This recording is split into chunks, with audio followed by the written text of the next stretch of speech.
That's not one of my intention. I'm here to talk about global value interpretation. And in the course of, I have a very limited time. In the course of my presentation, I would like to mention a few points. I'll start by defining values. Then when I'm done with that, I'll talk about global values. And then afterwards, we'll try to look at the examples of these specific values and how these values can be interpreted in different cultures. Of course, we have multicultural business in Nigeria.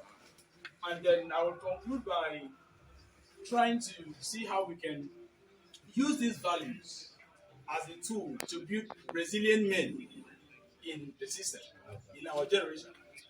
Okay, so let me start with values. I will try to see how I can compress my points so that I won't want to take much of our time. Value, we are very much familiar with the word values. Values are standards. Values are principles that guides individual pattern, the way we behave, the way we act, the way we respond to situations in our societies, right? They are just principles, standards. Of course, we are behaving values, right? But then when we're talking about global values, we're talking about these values that transcend cultures, these values that transcend traditions, that transcend localities, locations, countries. And these values transcend, wherever we find ourselves. I would say these values can be ethical or moral. Okay? They are the things, it doesn't have boundaries. Permit me to mention just a few values. I would say we have compassion, we have integrity, we have honesty, we have uh, integrity, mention honesty, we have transparency. I can add one to that. Respect. So I'm going to pick them. I might not be able to exhaust all of them, but I'm going to pick maybe two or three to talk about it, how it can also can be interpreted in different cultures. Let me pick compassion, for example. Compassion in a very common sense is a way of showing concern to one another. A way of showing concern to one another. Now, this compassion can be interpreted in different cultures. It depends on where you are, it depends on the locality where you find yourself. Right? So, when you offer a smile to someone, you are compassionate. See, smiles are contagious. If you are sad and someone offers a smile, you respond by smiling at that person, right? And then in some other cultures, when you give someone a shoulder to lean on, someone is sad, and you give the person a shoulder to lean on, that's your compassionate.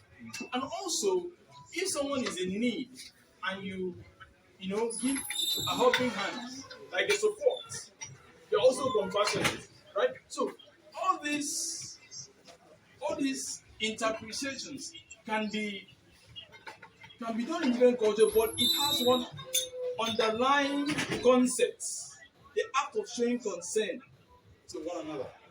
Compassionate, yes. Someone is sad, you decide to help. It depends, it can be interpreted differently, but it means one thing: having concern for one another. Let me pick up integrity, for example. When you say yes and you stand by it, you say no, you stand by it. Someone can say, okay, that person is a man of integrity. But okay, how can you determine that I am a man of integrity? There is one thing that is very paramount when it has to do with integrity. It's time. Punctuality is the soul of integrity. If I say I'm going to be here by at 10, and I come by exactly 10 p.m. or 10 a.m. or 10 p.m. rather, whatsoever, it means I have integrity. If you are able to respect time, someone can easily detect that you have integrity. So I would say that punctuality is the soul of integrity. There is this tradition in Africa that we have decided to absorb among ourselves. That we don't arrive early. In Africa, we don't arrive early. Why am I saying this?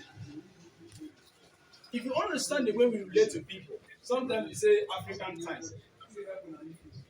Say, okay, fine. Some people will say, okay, they are waiting on traditional marriages. It's by 12 p.m. and they will start by 3. And people will say, okay, fine, African time. We have decided to ridicule ourselves by presenting to the whole world that we don't arrive early as an African. Yes. Because we use African time. That does not portray a good integrity. The way we talk about respect, if you acknowledge someone from, okay, let me just, for example, where I come from, and of course. Where I come from, we don't sit to shake another person. In some part of Nigeria, you don't look at another person eyeball to eyeball, yes. And then if you are attending an event, you are seated and someone older than you is standing behind you, and you stand up to give that person a seat, that's respect. It can be interpreted in different cultures. For example, now in the Yoruba land, no matter what you wear, you lie down on the floor to greet another person. That's respect. Apart from the fact that all these values are interpreted in different aspects, it means what? One and the same thing. Now I can talk about the aspects of being right or wrong, but that will be another point. I've talked about compassion, I've talked about respect, I've talked about integrity. I don't want to waste much of the time, but let me just dive a little into the ways that we can use these values, these global values, to build resilient men in the system. I give us maybe 4 points or so. Number 1, by understanding these global values, we will be able to have what? Develop ourselves to have a strong sense of purpose. I can take that again if you want.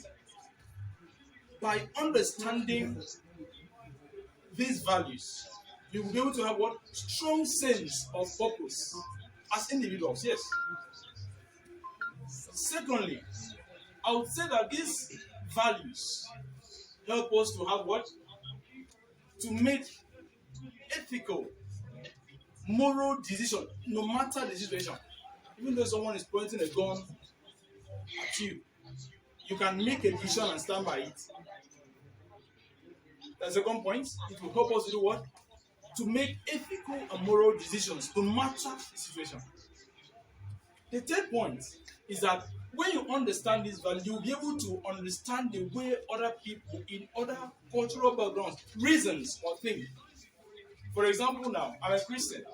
The Muslims believe when once they kill the people they refer to as infidels, they keep virgins for them in heaven, right? Yes. But in Christendom, when you kill, it's a sin. Yes. So that makes right a relative word. What is right for us as Christians may not be right for them as Muslims. So by understanding the values generally will help us to know how to relate with people of such mindsets. And also, the third point, how many points is that, please? 3. The third point, let me say this. As a people, if we understand these values, the global values, we will be able to lay a good foundation and a legacy that will be beneficial to not only us as a people, but to the younger generation that are coming.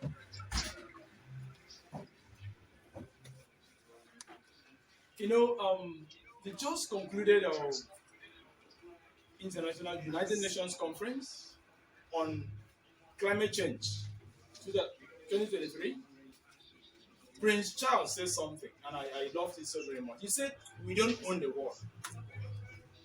We are just passing through it.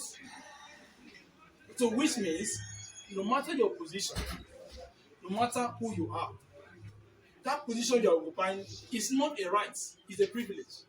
Because we have 1,001 people out there wishing, hoping, believing to be in your shoes. So, but if you are privileged to be there, please have transparency, which is another value. Have transparency. You must have someone you report to. If you don't report to yourself, report to God.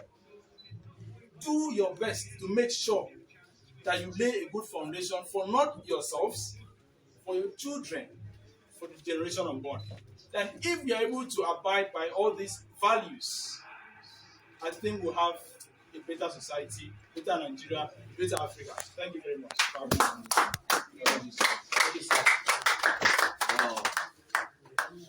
I must confess that though it's very short but impactful. Please can we clap for Honorable Ejide?